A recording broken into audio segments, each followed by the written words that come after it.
Notes are so subjective. By no means does anyone have the right answers. That is why this is an art form.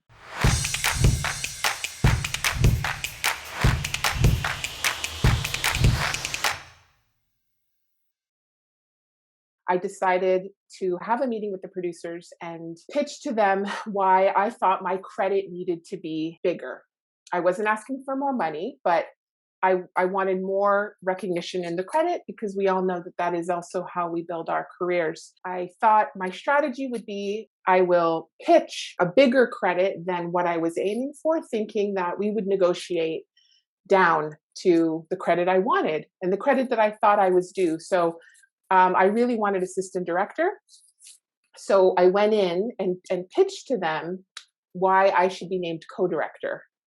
And after my pitch and sort of putting forth everything I was bringing to the film, the producers said, yes, you should be co-director of this feature documentary. So I was 23 years old.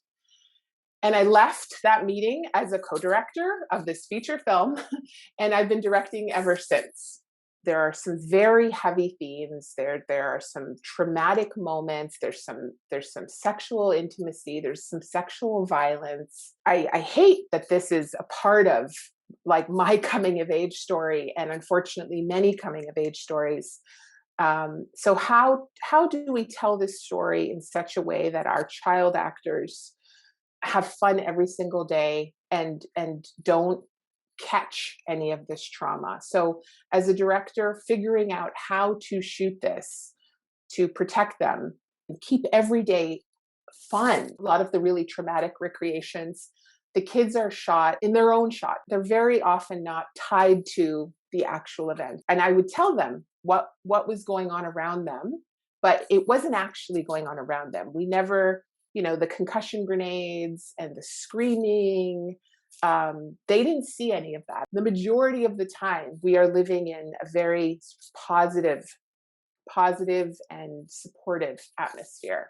It's time for us to tell our own stories. Once we've had a good go at it, in 20 years' time, like maybe it could be open season again. But it's been 80 years of other people telling our stories, and oftentimes doing so badly, doing so one-dimensionally, stereotypically, which is incredibly damaging to our communities. We would like to be telling our own stories. But if you have a story that must be Indigenous, or you have a story that has a very big Indigenous component, then involve us. And ideally involve us more than as consultants. The problem with consultancy is that you can take it or leave it. And that's not the kind of creative involvement that we want anymore.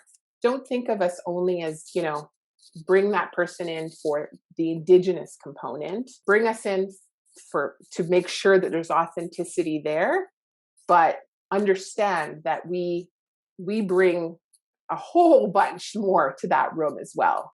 I thought of it as a hierarchy, and I thought of producers as above me. But really, when you're a content producer, you're really at the same level. Producers need us, and we need producers. I'm just as valuable as they are. Without us, there's nothing for them to produce. There's nothing for them to raise money for.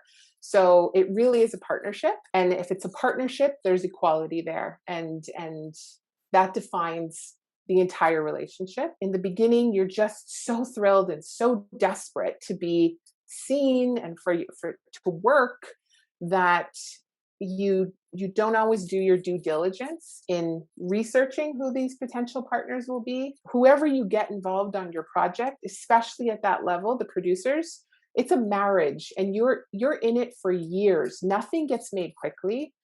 And so if you marry somebody that's dysfunctional or abusive or a hack, you're married to that person.